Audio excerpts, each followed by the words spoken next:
Assalamualaikum warahmatullahi wabarakatuh. Salam sejahtera untuk kita semua. Semoga teman-teman semua dalam keadaan sehat walafiat. Perkenalkan, nama saya Anugrah Hamdani. Saya perwakilan kelompok 6 yang nantinya akan menjelaskan sedikit banyak tentang sosiolinguistik ataupun mata kuliah sosiolinguistik yang nantinya akan kami jabarkan oleh teman-teman kelompok 6. Mungkin tidak usah berlama-lama. Mungkin saya ingin menanyakan sedikit terkait sosiolinguistik ataupun konsep-konsep dasar. Nah, mungkin ini konsepnya kayak diskusi ya, nanti mungkin bisa sambil di reply ataupun di kolom komentar nanti bisa disampaikan. Oke, sebelum saya jauh lebih mendalam membahas tentang sosiolinguistik, saya ingin menanyakan terlebih dahulu bahwasannya mengapa muncul kajian sosiolinguistik. Mungkin ada yang menjawab bahwasanya itu mungkin kajian tentang sosial dan bahasa. Ada mungkin yang menjawab tentang itu ada kajian linguistiknya atau seperti apa. Oke.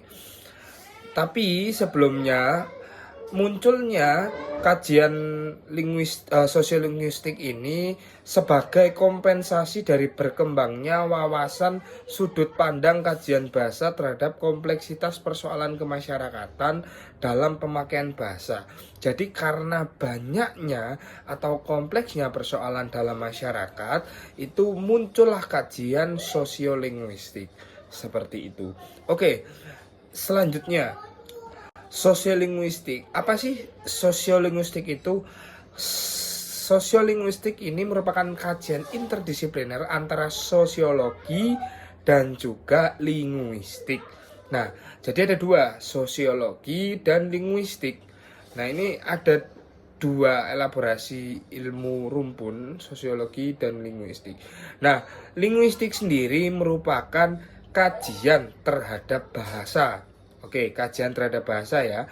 Sedangkan sosiologi merupakan kajian terhadap persoalan sosial dan kemasyarakatan. Jadi kedua ilmu ini yang saling berhubungan ini dijadikan satu kerumpunan, yakni sosiolinguistik.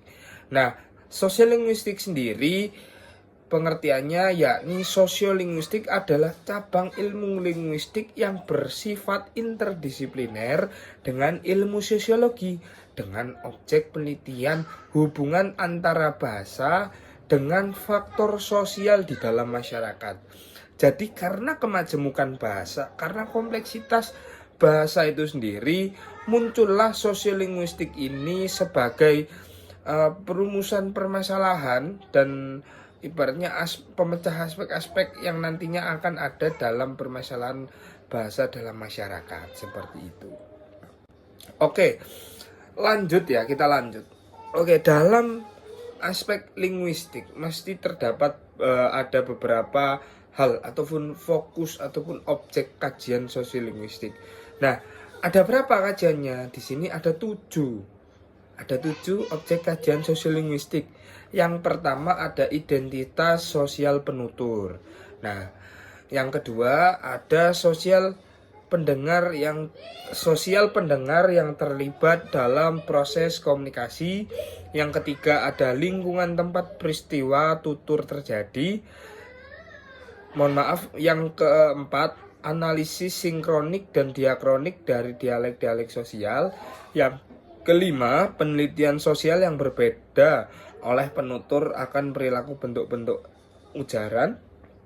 Dan yang keenam, tingkat variasi dan ragam linguistik. Dan yang terakhir atau yang ketujuh itu ada penerapan praktis penelitian sosiolinguistik.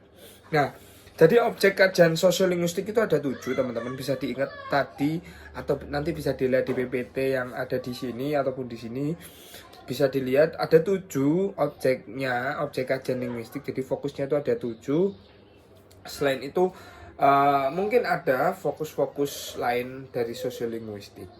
Nanti mungkin bisa teman-teman react aja di komen ataupun di mana kita bisa saya reply ataupun seperti apa. Oke, kita lanjut.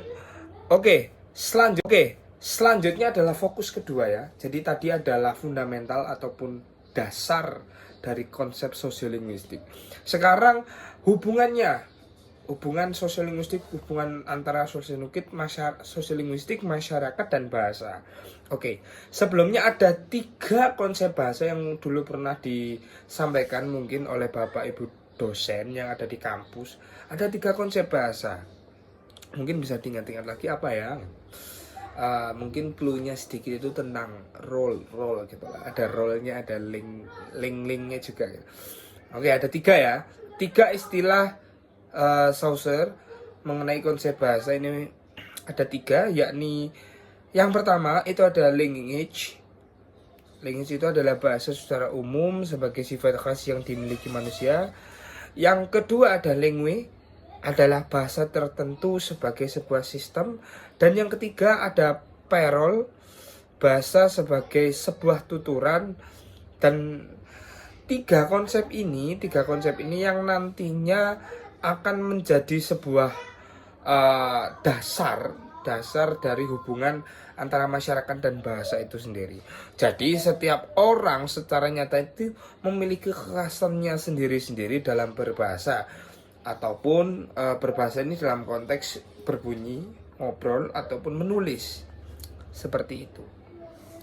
Nah, hal ini dapat mengenai apa aja, yaitu ada volume suara, pilihan kata, terus habis itu penataan sintaksis dan penggunaan unsur-unsur bahasa lainnya. Jadi itu sangat berpengaruh karena beda lokasi, biasanya beda penggunaan kata-kata bahasa gitu. Nah, maka dari itu, dari 3 konsep bahasa tadi, kita ada kaitannya dengan sosiolinguistik, yakni hubungan antara bahasa dengan penggunaannya di dalam masyarakat, yakni adanya hubungan, adanya bentuk-bentuk bahasa tertentu yang disebut variasi ataupun ragam ataupun dialek dengan penggunanya untuk fungsi-fungsi tertentu di dalam masyarakat. Jadi apa yang tadi saya sampaikan, bahwasanya setiap daerah itu ada kekhasannya ataupun ada ragamnya ataupun ada dialek-dialek tertentu, itu masuk dalam rumputnya sosiolinguistik juga. Jadi terkait kajiannya mau dikaji seperti apa itu masih bisa dalam atau masih ada hubungannya dengan kajian sosiolinguistik. Oke, mungkin itu dulu ya yang bisa saya sampaikan. Bisa teman-teman pahami dulu, ataupun teman-teman pelajari lagi, telaah lagi, bisa dibaca-baca lagi, ataupun diulang lagi misalnya penjelasannya belum jelas. Nanti kalau misalnya belum jelas bisa ditanyakan di kolom komentar yang ada di bawah.